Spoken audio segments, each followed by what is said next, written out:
Today's full day of eating is eating the vertical diet, which shouldn't be too much of a change, and I think that's the way we should be eating for the most part anyway. So if you're wondering what it is, it's a diet where we eat from whole foods that are nutritionally dense. So we're not eating processed foods, and in theory, that should stop any kind of digestive issues. But I'll go into a little bit more detail of that later on, but what we're gonna do is get straight into the first meal. So what we're gonna need is 300 ml of orange juice, which is a great start because I absolutely love orange juice.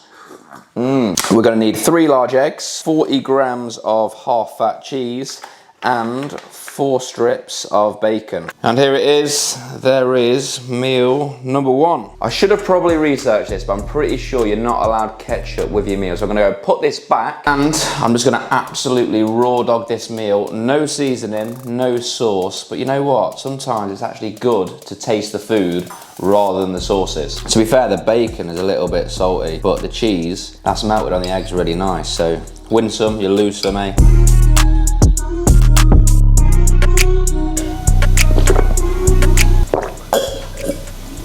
Bosh. So the founder of this diet is a guy called Stan Efferding, and I'm hoping I've not butchered his name there, but I do think he is probably fairly knowledgeable. He is a IFBB pro bodybuilder, and he's been a competitive powerlifter holding world records before. So you're not gonna get to that level without knowing all, are you? So once I found that out last night via a quick Google search, it did make me want to at least try this diet for a day. So yeah, that's what we're doing. Anyway, time for meal 2, and what we've got is 200 grams of chicken breast. I probably shouldn't tilt this too much in case it goes everywhere, but 150 grams of rice, that's the raw weight, so it cooks around like what, 450 I think, and I've also just got a little bit of spinach. So yeah, an exciting meal, and guess what? I'm pretty sure I'm not allowed any sauce. So again, I'm just gonna raw dog it, no sauce. Oh yeah, and also we've got some cranberry juice, so 300 ml of that. I'm thinking about it, you know what? I ain't had any cranberry juice in like, I don't even know how long. Probably since like 2001, mate. It's been a while. I can't remember the last time I had rice either. So this is very out of the ordinary for me.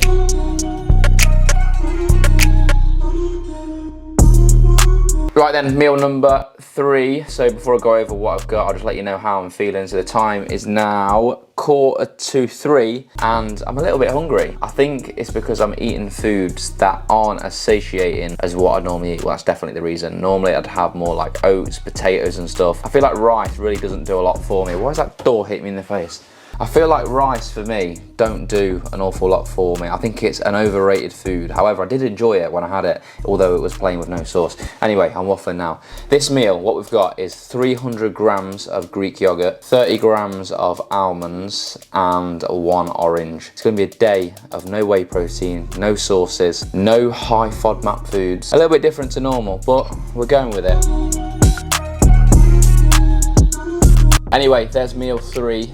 Done, and I'm going to do a little bit of work, a bit of editing. For every meal as well on the vertical diet, you're meant to go for a 10-minute walk. I personally get a little bit bored of walking, so I'd rather just kick a football about on the field on my own, looking like a loner. Anyway, in terms of pros and cons for the vertical diet, so far, I mean, I've not been doing it long, I've had 3 meals, but I think the pros definitely outweigh the cons. I think just eating whole foods for the majority, at least, of your diet should be the goal. The pros are quite obvious, like it's going to aid digestion, you're getting a lot of nutrient-dense foods, you're going to feel a little bit more energized. There's a lot of pros for sure. I think the downside, the cons to it, I'd probably say that the diet could probably get quite expensive, and also the meals might be a little bit bland. I reckon you could get a bit creative if you're a bit more of a cook. I'm not like a great cook, I just kind of get by, you know what I mean? And also, to be honest, I'm not that bothered. I cook more for convenience rather than taste. Don't get me wrong, I do appreciate a nice dish, but at the same time, like, I wouldn't spend an hour in the kitchen to eat food for 5 minutes. That ratio of time being spent,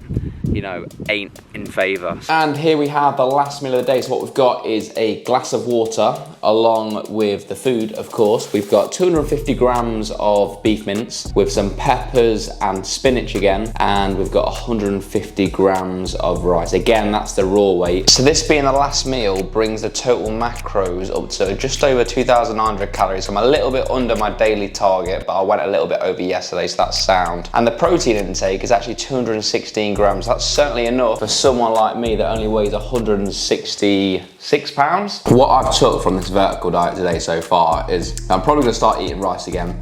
although I think rice is overrated, I think just because I've not had it in ages, I'm actually quite enjoying it. So I'm gonna eat a bit more rice. What I would say as well is that despite like eating around my maintenance calories, I feel like I'm eating in a deficit. So to be fair, this diet hasn't been that much of a change. Instead of eating, you know, what's called a vertical diet, I'm probably here somewhere, you know, a little bit diagonal, like mainly whole foods, little bit of stuff I shouldn't be eating, like my cereal and stuff, but I'm there or thereabouts, you know what I mean? So that's it. Hope you enjoyed the video. Please like it if you did enjoy it. Subscribe to the channel if you're new. I'll see you in the next video.